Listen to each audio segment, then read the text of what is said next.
If you have kids, one of the biggest fears that you have is that they might be snatched away from you by a stranger. This almost happened to one Arizona family, but their 10-year-old daughter was able to do some quick thinking to avert disaster. This family was smart about protecting her, and they did a few things that can help any family. What did they do? Let's get started. Hello, wonderful people. I'm Jamie Buck from Wonderbot, and here is a 10-year-old girl saves herself from a kidnapping. Before we begin, make sure you smash the like button, subscribe to our channel, and click the notification bell for more amazing videos.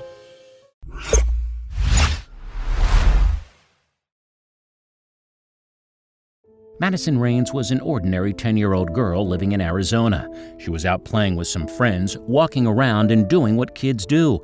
There was no reason to think that the day was going to be anything but ordinary. Her neighborhood was pretty ordinary too. It was a nice day and she and a friend were out walking around.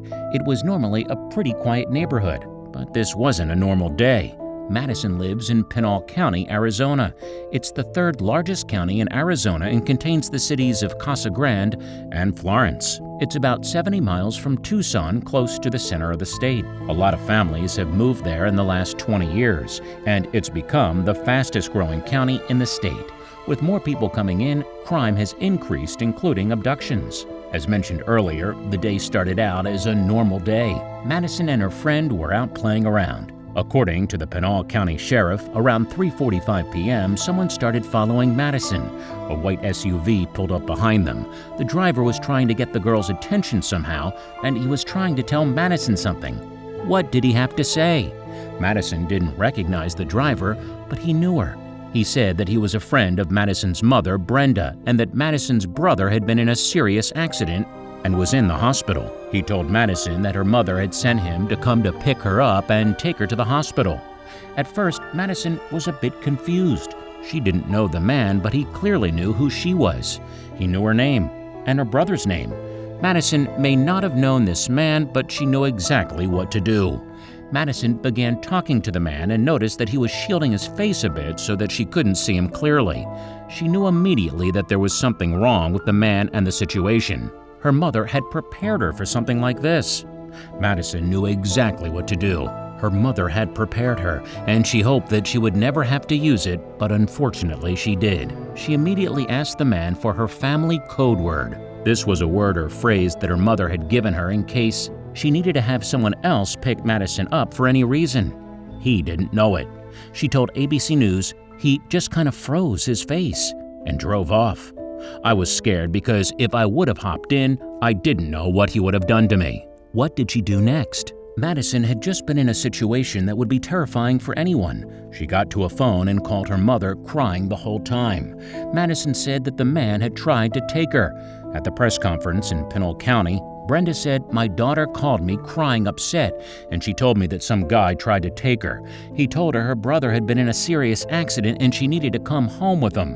What did Brenda do? Brenda knew she was upset and needed to calm her down. She told ABC News, "So I just kind of calmed her down and she told me that some guy tried to take her and all my thoughts went out the window, and at that point I got in my car and I drove home." They immediately reported the incident to the police, and the police started their own investigation of the incident. They made a post on Facebook looking for the potential abductor. What did the police think? Pinal County Sheriff's Officer Mark Lamb said, "Kudos to the parents of this child for having a code word and talking to their children about stranger danger," in the Facebook post. He went on to say, "We hope by putting this out, it will encourage parents to have that conversation to create a plan with their children so they know what to do if they are in that situation." What else did police say? Lamb also told the Patch Phoenix that he believes that more parents should be using this tactic. Pinal County Public Relations Officer Navita Ferranchi echoed his words and added some more details. She said, "I think it's important to have a plan C. If they don't have a phone, this is a backup." What happened next? Other kids in the neighborhood reported that they had seen the white SUV driving around the neighborhood. They all agreed that they saw a white man with a beard more than a few times on different days. The police still haven't caught the man, but they have an open investigation. The SUV hasn't been seen in the area since this incident. Forcani said that they didn't know whether the man had profiled Madison and knew she had a brother or if it was just a lucky guess. What advice did police give to other parents? Obviously, the code word is a good start. Forgani also said that parents should talk to their kids about writing down potentially important information like license plate numbers, etc. Obviously, this is not always possible, but it's a good conversation to have. She also said that parents should avoid putting their child's name on a backpack or on external clothing. Would-be kidnappers often use this kind of information to lure kids. What else can they do? Callahan Walsh from the National Center for Missing and Exploited Children said that most children get away from potential threats because of something they did on their own volition. Walsh went on to say 80% of the time children are able to get away from their would-be abductor because of something they did on their own volition. And that's kicking and screaming or using the code word. Did the police have any other words of advice? There was one last piece of advice from Officer Navita Fargangi. She was clear about this part and thought that parents should definitely talk to their kids more about the issue of stranger danger. People say it all the time, but you can't talk to kids enough. If they don't listen, pull up a story on this incident, the internet, and show them what happened. Madison and Brenda had the final word. Brenda was proud of her daughter for remembering the code word, but terrified too. She said, "We came up with the code word, and this one time it saved my daughter's life." She went on to say, "I never thought it would be used, but I'm proud of her for remembering that and knowing how to use it." Most parents would agree with Brenda.